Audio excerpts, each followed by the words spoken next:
लोगों की आस्था व श्रद्धा का पर्व नवरात्रि आगामी मंगलवार से शुरू होगा। इस वर्ष विभिन्न योग में नवरात्रि पर्व का आगाज होगा। इस वर्ष मां घोड़े पर सवार होकर आएंगी और हाथी पर बैठकर विदा होंगी। देखें ये खास रिपोर्ट। आचार्य पंडित रामचंद्र शर्मा वैदिक के अनुसार इस वर्ष नवरात्रि का आगाज मंगलवार से हो रहा है। इस वर्ष नवरात्रि पूरे 9 दिनों की रहेगी। यह सर्वार्थ सिद्धि, अमृत सिद्धि व अमृत योग में नवरात्रि का आरंभ होगा।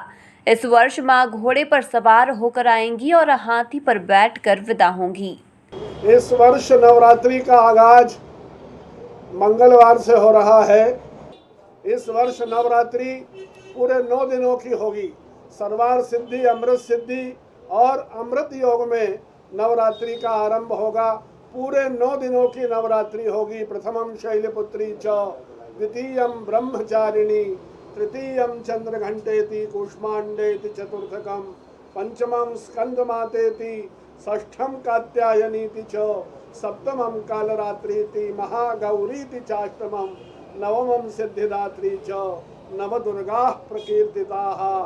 माँ घोड़े पर बैठकर आएगी। इस वर्ष नवरात्रि में माँ का आगमन घोड़े पर होगा और वहीं माँ जो है हाथी पर बैठकर विदा होगी। पंडित शर्मा के मुताबिक जब मां घोड़े पर विराजमान होकर आती है तो प्राकृतिक आपदाओं से जीवन अस्त व्यस्त हो जाता है। महंगाई का ग्राफ बढ़ जाता है। पिछले वर्ष भी मां घोड़े पर बैठकर आई थी और हाथी पर बैठकर गई थी। निश्चित रूप से जब माँ घोड़े पर बैठकर आती है, पूरे देश में हाहाकार की स्थिति बचती है। प्राकृतिक आपदाओं से जनजीवन अस्त व्यस्त होता है। महंगाई का ग्राफ बढ़ता है। लोगों में भय का वातावरण होता है। राक्षस नाम का संवत्सर, राजा, मंत्री, मंगल, निश्चित रूप से यह वर्ष लोगों के लिए सुखदायी नहीं रहेगा। पिछले वर्ष भी जो है माँ घोड़े पर बैठकर आई थी और हाथी पर बैठकर गई थी। आचार्य पंडित रामचंद्र शर्मा वैदिक ने कहा कि 13 अप्रैल मंगलवार को घट स्थापना शुभ मुहूर्त में होगी, तो वहीं सुबह 9 बजे से लेकर 1:30 बजे तक समय शुभ रहेगा। 24 अप्रैल को नवरात्रि का समापन रामनवमी के साथ होगा। नवरात्र में उपास, अखंड दीप साधना आदि का महत्व है। मां को अलग अलग तरह के नैवेद्य अर्पित करें। 13 अप्रैल मंगलवार को घट स्थापना शुभ मुहूर्त में होगी, अर्थात जो है प्रातः ब्रह्म मुहूर्त में घट स्थापना का मुहूर्त शुभ है। वहीं प्रातः 9 बजे से लेकर 1:30 बजे तक का समय शुभ रहेगा। चंचल, अमृत और लाभ की वेला रहेगी। 24 तारीख को नवरात्र का समापन होगा।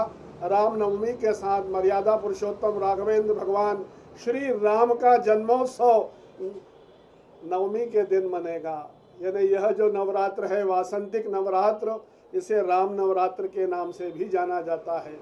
नवरात्र में उपवास का महत्व है। वहीं अखंड दीप साधना का महत्व है। राम रक्षा स्तोत्र का पाठ कर सकते हैं। नवार्ण मंत्र का आप जप कर सकते हैं। दुर्गा सप्तशती की साधना कर सकते हैं। 9 दिनों तक रामचरित मानस का नवान्न पारायण भी आप कर सकते हैं। निश्चित रूप से यह राम नवरात्र देश के लिए अहम है।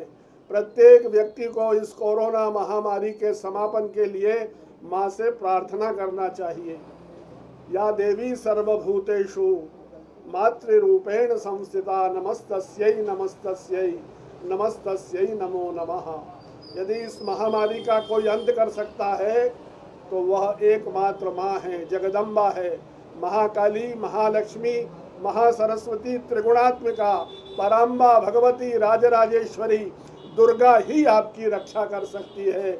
इसलिए इस नवरात्र में दीप साधना करें, माँ को अलग अलग तरह के नैवेद्य समर्पित करें, उपवास करें और माँ की जो है आराधना करें। आगामी मंगलवार से नवरात्रि पर्व का आरंभ हो रहा है, जिसमें शुभ मुहूर्त में घट स्थापना की जाएगी। Bureau report, MP news, Indore.